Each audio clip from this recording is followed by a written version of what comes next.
I received the divorce documents electronically while stationed in the arid expanse of the desert. 13 years of marriage concluded with a simple PDF attachment. My name is David. I'm 45 years old, a master sergeant with the 101 1st Airborne Division. I'd been deployed to Helmand Province for 5 months when Sarah decided she'd waited long enough. The email subject line read, "Let's handle this maturely." The message itself was concise. 3 short sentences. She'd already initiated the legal proceedings. She'd already depleted our joint banking resources. She'd already moved her new companion Mark into our home in Boise. I reviewed the email twice, closed my laptop, showered in the communal facility, prepared for my duty shift, and remained silent. Upon returning to my cot that evening, I sent a single-word reply, acknowledged. That was the extent of it. No arguments, no pleas, no threats. My roommate, Johnson, noticed my subdued demeanor. "Everything all right, man?" he inquired, without looking away from his book. "Fine," I replied. "Just some family matters back home." He nodded, and the conversation ended. Military personnel understand when to respect privacy. To be truthful, I wasn't entirely surprised. 6 months prior to deployment, subtle changes had become apparent. Becky's affections had waned, and her actions reflected that. She ceased inquiring about my day, began working later hours at the dental clinic, where she was a receptionist, and started frequenting the gym 3 times weekly, without any visible improvement in her physical condition. New clothing, new acquaintances I'd never met, and new access codes on her mobile device signaled a significant shift in our relationship. I chose not to confront her directly, avoiding the temptation to examine her communications or follow her movements. That's not my approach. Yet, I wasn't oblivious either, so I proactively took several steps to safeguard my assets. These actions weren't dramatic. They were simply precautionary measures. I secured important documents, my birth certificate, marriage license, and the house deed solely in my name, due to a VA loan, in an off-site storage facility. I also moved my grandfather's timepiece and my mother's heirloom silverware to the same location. These were irreplaceable items of significant sentimental value. Additionally, I established a separate bank account and began diverting a portion of my salary into it. The amount was insufficient to arouse suspicion, but sufficient to prevent me from starting over from scratch if things deteriorated further. The night before my deployment, she embraced me at the airport, uttering, "Stay safe, all right." Her expression was devoid of emotion, as if bidding farewell to a colleague rather than a spouse embarking on a war deployment. I should have recognized the signs then, but a sliver of hope remained, that my apprehensions were unfounded. They weren't. Unbeknownst to her, I had prepared for this possibility. However, she failed to understand my disposition. I don't initiate conflicts, but I always see them through to their conclusion. I met Sarah at a friend's gathering in 2010. I was home on leave between deployments, staying with my friend Robert in Boise. She was completing her nursing program, but chose administrative work at a dental office instead. "Less pressure," she explained. We were married 8 months later. Sarah often expressed pride in my service, yet she never truly understood it. Her father was a bank executive, her brother a pharmacist. Military service was absent from her family history. She frequently questioned when I would obtain real employment, failing to recognize that after 15 years, the Army was my vocation, not merely a temporary occupation. We purchased our house in 2014. It wasn't extravagant, but it was ours. A 3-bedroom home, with a modest yard in a tranquil neighborhood. My name was the sole one on the mortgage, due to the VA loan, but I added her to the deed, because that's what married couples do, share property. My father succumbed to a heart attack while shoveling snow a year after our wedding. My mother passed away 3 years later, from lung cancer, despite never having smoked. They left me a modest inheritance, not a fortune, but sufficient to settle Sarah's student loans and maintain a financial reserve. I deployed 4 times during our marriage, twice to Iraq, twice to Afghanistan. Each return home revealed Sarah to be increasingly distant and restless, as if acting a part she no longer desired. She once confessed that she hadn't signed up to be a military wife, expressing weariness from prolonged periods of solitude. After I mentioned the possibility of re-enlisting for another 4 years, I understood her feelings, but the Army was where I felt I belonged. I excelled at my job, and others relied on me. In 2019, significant shifts began to occur, starting with seemingly insignificant events. Sarah became agitated when I called during her social gatherings, began discussing how her friend Jessica had divorced and was thriving, and made comments about our lack of common interests. I suggested couples counseling, but she insisted we were merely experiencing a temporary setback. Then came the late nights at work, the weekend getaways with unfamiliar companions, the new wardrobe, and the unused gym membership. I should have confronted her, but that's not my style. My father taught me to deliberate before speaking, and to be certain before acting. So, I observed and prepared, quietly, sensing that something significant was imminent.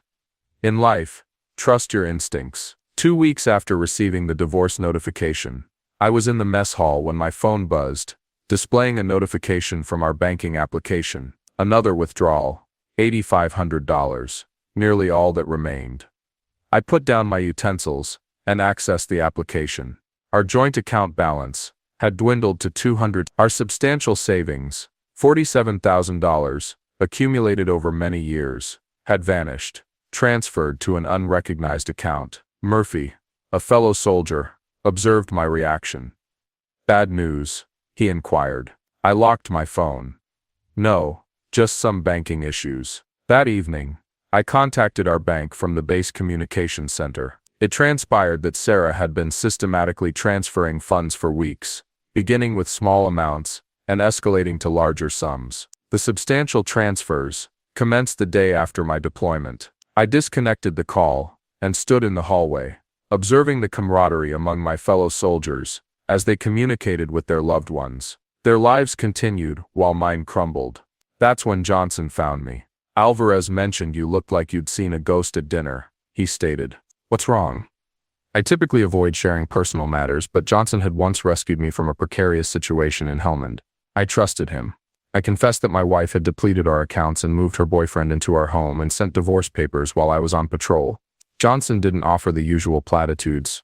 "I'm sorry, that's rough, or you'll find someone better." He simply asked, "What's your plan?" "I'm still formulating it," I replied. He nodded. "Let me know if you need anything." That night, sleep evaded me.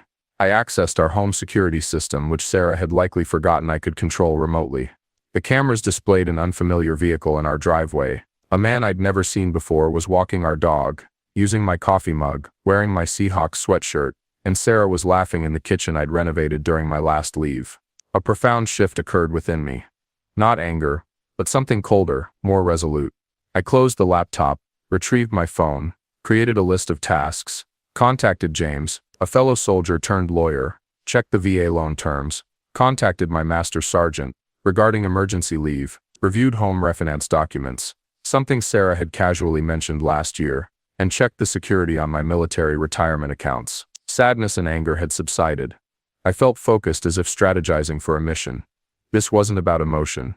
This was about calculated moves. At 0500, before my shift began, I emailed James with the subject line, "Require legal assistance, discreet and urgent." His reply arrived an hour later. "Call me. Secure line only." Following that call, I knew my course of action. I didn't need to raise my voice, issue threats, or confront her.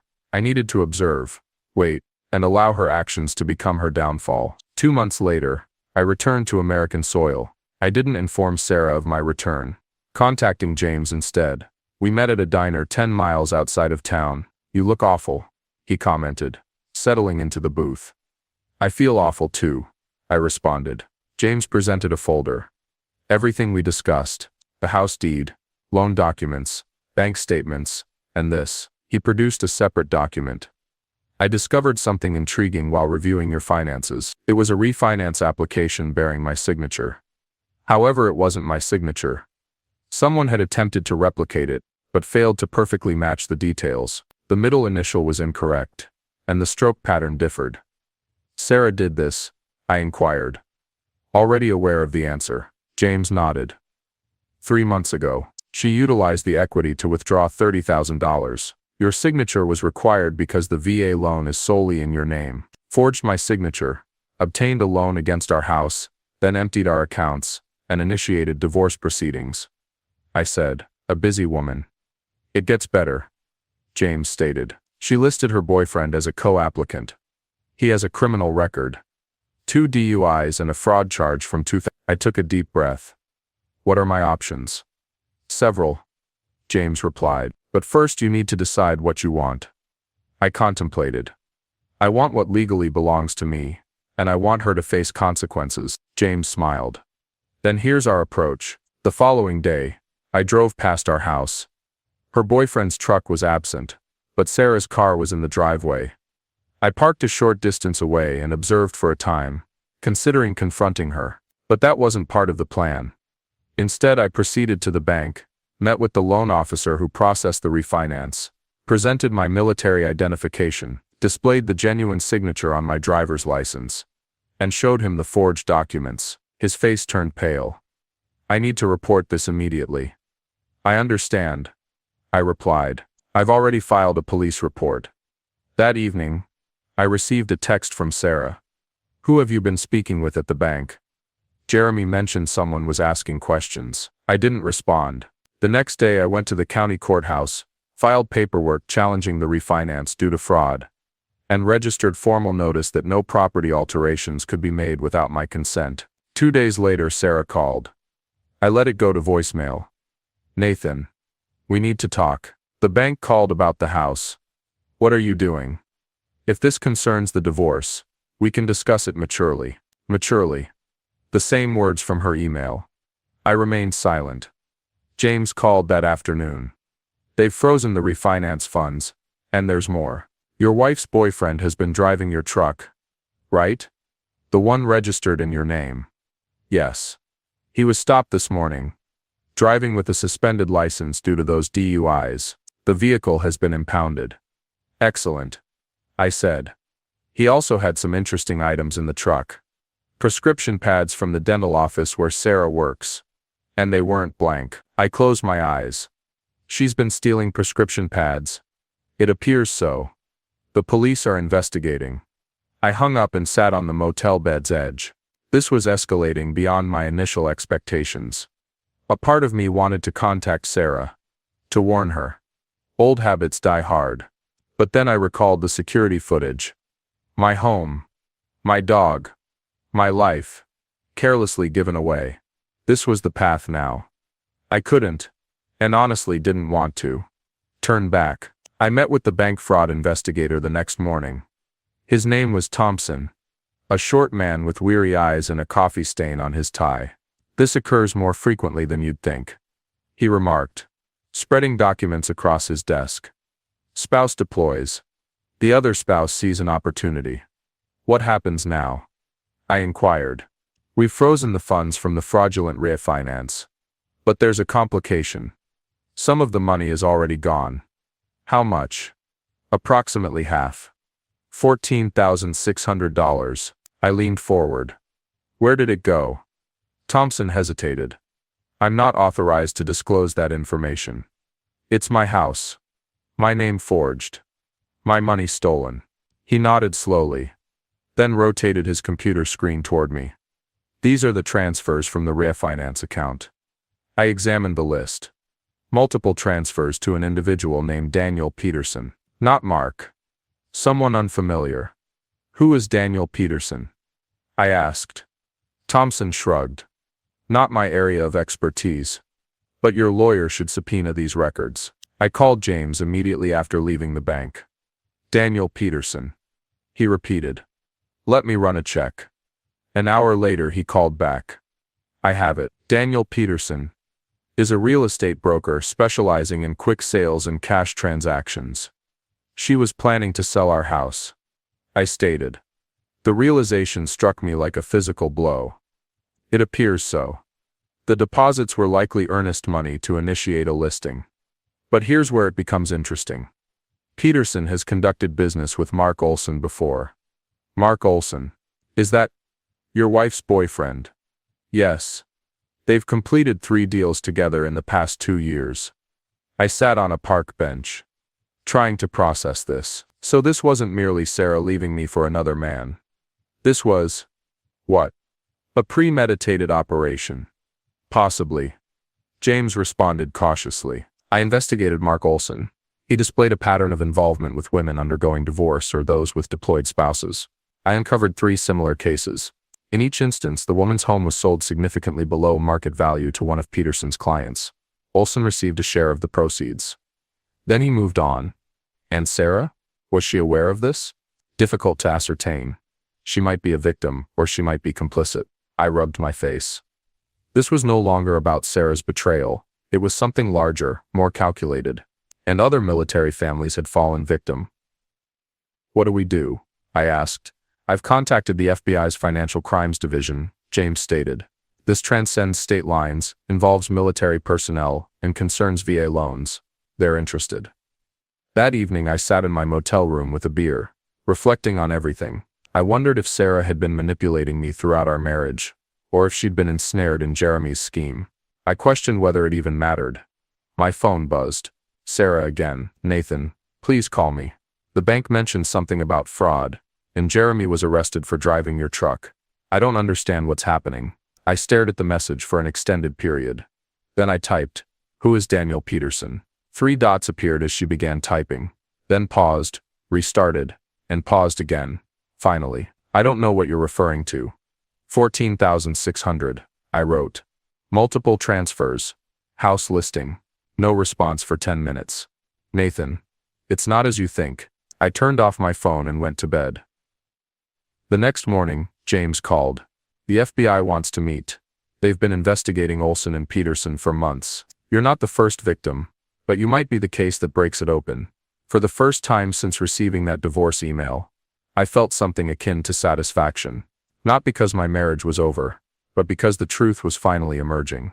I met with the FBI agents at their Spokane field office, Agent Patel and Agent Donovan. They recorded my statement and obtained copies of all the documents James and I had assembled. Your case helps establish a pattern, Agent Patel explained. It demonstrates intent, organization. It makes this a conspiracy, not isolated incidents. What about Sarah? I inquired. My wife, ex-wife. The agents exchanged glances. We're still determining her level of involvement. Donovan responded cautiously. Did she mention financial difficulties? Pressure to sell the house, I reflected. She repeatedly claimed we were financially strained and should downsize. I didn't see the necessity. Our mortgage payments were manageable with my income. Patel made a note. When did that begin? About 6 months ago, around the time she likely met Olson. And the refinance? Donovan asked. She never discussed it with me. She forged my signature while I was deployed. They posed more questions and took more notes. When we concluded, Patel handed me her card. We'll stay in touch. In the meantime, avoid confronting your wife or Olson. We need to meticulously build this case. I nodded. Understood.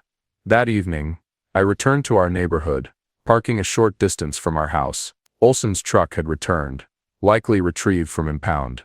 Sarah's car was gone. My phone buzzed. A text from Sarah. We need to talk in person. Meet me at Riverfront Park tomorrow. Let's go over the money. I showed the text to James over breakfast the next day. Don't go, he advised. Nothing positive will come from speaking with her now. I won't, I said. But I want to observe her actions while she believes I'll be meeting her. We drove to our house at 9:30 a.m., parking across the street. At 9:45 a.m., Sarah emerged, entered her car, and drove away, heading toward Riverfront Park. Now what? James asked. Now we wait, I replied. 20 minutes later, a vehicle pulled up. A real estate agency logo was visible on the door. Daniel Peterson. Olson emerged to greet him.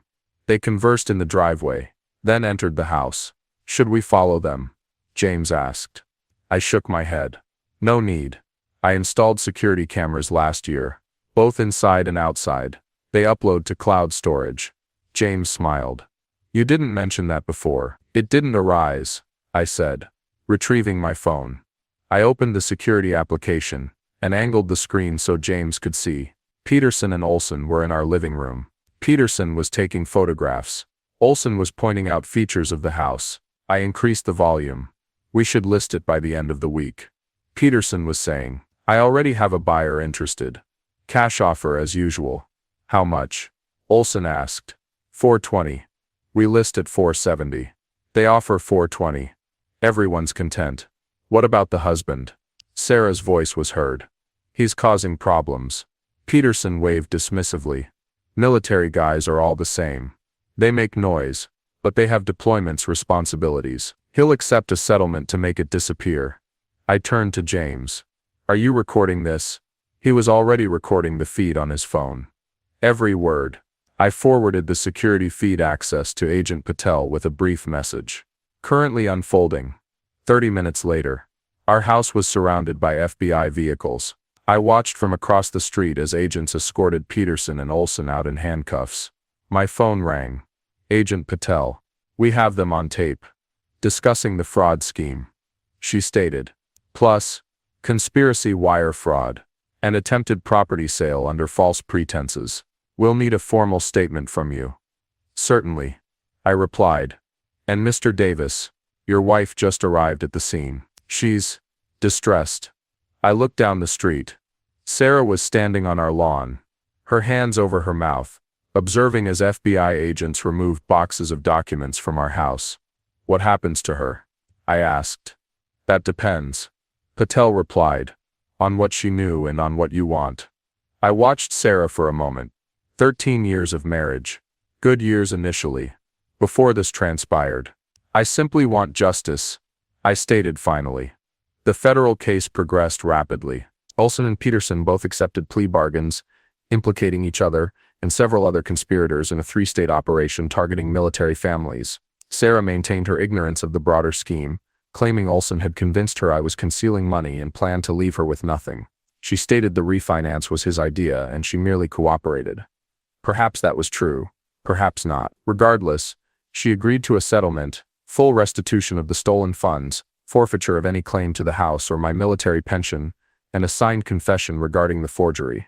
In return, I didn't press charges. The divorce was finalized 6 months after that email from Helmand. No fault, a clean break, all things considered. On the day the final documents were signed, I received a call from Agent Patel. Olson was sentenced today, 8 years for fraud, conspiracy and identity theft. Peterson received 12. Thought you'd want to know. Thank you, I replied. There's something else, she added. We found evidence they targeted 11 other military families. Your case helped establish the pattern. Those families might recover their money due to you. After we disconnected, I sat on my rental apartment's porch, watching the sunset, reflecting on those other families, other men who deployed, believing their homes and marriages were secure, only to return to emptiness. I hadn't intended to dismantle Olson and Peterson's operation. I simply wanted what was rightfully mine. But sometimes, events unfold unexpectedly. My phone buzzed. A text from Sarah.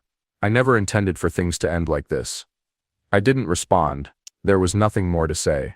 A year later, I sold the house. I couldn't bear to live there anymore. Too many memories, too much betrayal within those walls. I used the money to purchase a modest cabin outside of Missoula, Montana. 2 bedrooms, 10 acres of land, a creek flowing behind it, no neighbors for miles. I took early retirement from the Army. 20 years was sufficient. I'd given enough. I adopted a dog, a German Shepherd named Ranger. I began carpentry work for local residents. It wasn't glamorous, but it kept my hands busy and paid the bills. My military pension covered the remainder. Occasionally, I considered Sarah, wondering where she ended up. James learned she'd relocated to her hometown in Oregon, working at another dental office. Starting over, I presume. I no longer harbored resentment toward her. To be frank, I felt little about her. She made her choices. And so did I. One evening, I received a letter from a woman in Fort Worth. Her husband was in the Navy, deployed when Olson and Peterson attempted their scheme. The FBI provided her with my name as part of the case. You don't know me, she wrote, but you saved our home. Thank you for fighting back when it would have been easier to simply walk away. I read it twice, then affixed it to my refrigerator. On days when the silence became overwhelming, or the memories too acute, I'd look at that letter and recall the positive outcome. Last I heard, Olson remained imprisoned, Peterson as well. The system functioned as intended, for once. As for me, I'm forging ahead, one quiet day at a time, constructing something new, something that cannot be stolen, forged, or betrayed, something solely mine.